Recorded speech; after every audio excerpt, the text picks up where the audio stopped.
ito season ng season is not over yet. Tama si Billy. Tama si Billy eh. But Boss Pao, ito nangyari sa Dynasty.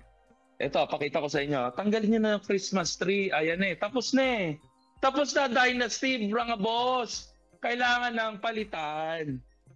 Kailangan ng mag-overhaul. Tama si Boss Pao din. Kailangan. Tapos na. Bakit? But the season is not over. Yeah. But the Dynasty is like this, guys. Tapos na. One team. Can you tell me why, on the objective standpoint for Billy lang, why do you think? Kasi ako, I said, because wala na si Stephen Curry, wala na si Klay Thompson, yung laro nila is not consistent. And even if they're still good this season, you wouldn't really call it a dynasty if a team goes to the playoffs and lose. You wouldn't call it a dynasty anymore. A dynasty is the one that dominates. Baka nga hindi umabot ng second round eh.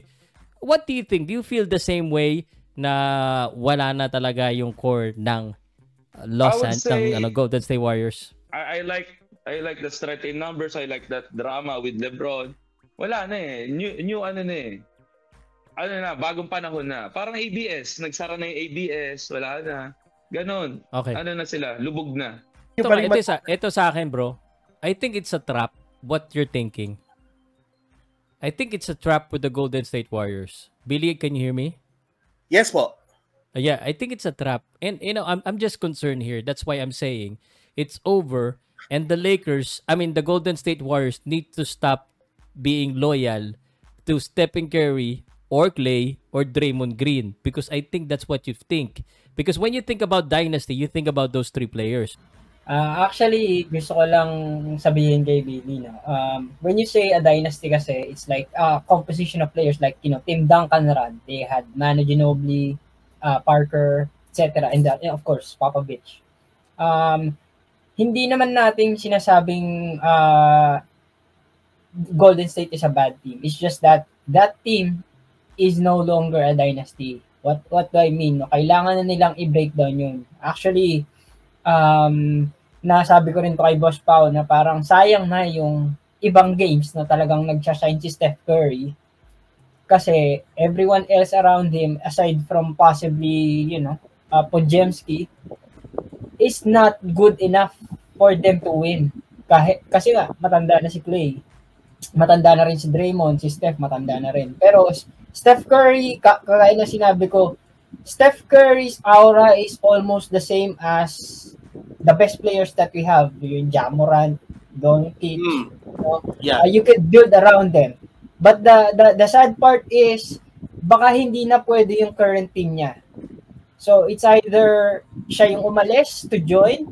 Pag siya yung umalis, talagang tapos yung dynasty. But if he stays, and then of course they trade away yung mga Splash Brothers, what they built, wala na. Tama si Boss Pao, we cannot keep trading the young players kasi alam naman natin, just look what OKC did, 'di ba? They built on the young players and now they're clicking. So kahit na nagkaroon ng conflict kay Moody, I'd rather have Moody and Kuminga instead of Draymond Green this season kasi alam naman natin ang nagawa ni Draymond Green, no? He's causing ill-advised playing, no? Hindi maganda. Hindi niya na nagagawa yung dati niyang ginagawa, kaya medyo sometimes napofrustrate na siya. So I think yun yung kasiraan kasi ang isang championship team kailangan matatag yung locker room nyo, and right now I don't think they have that even though Steph is there. So kailangan nating siguro i-explore na yung option to trade away. Like what I said, ang daming players na pwede. Jordan Clarkson, Brogdon, no? They just have to give the pieces. And I think Klay could still click in a better team, in a better environment, as well as Draymond Green, but I don't think they have the right pieces to help Steph Curry to win another championship. Sige, boss. Nasa akin na rin yung visual aids mo. Ano bang gusto mong pakitabihin dito? Actually, yan yung usual number ng Golden State kasi. Ito ba? 46-40, lahat yan. Pero lahat ng points na yan, 40%, sila lang ang tanging team na nasa baba niyan. Pero yan yung usual number. So, dynasty yung usapan kasi. Pag tiningnan mo yung contract ng Golden State, lahat yun, naka-max. Ibig sabihin ng Max, nasa sukdulan na yung tatlo. So, kailangan nila magbago. Yeah, agree ako doon.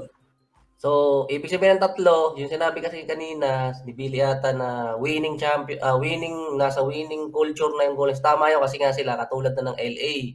So, pag nag-rebuild sila, hindi katulad ng ibang teams. Hindi kasi nila pwede bitawan si Steph dahil partner sila ng Chase. Si Draymond, hindi rin, magagalit sa kanila yung fan base. Sino pa ba? Si Clay, ganun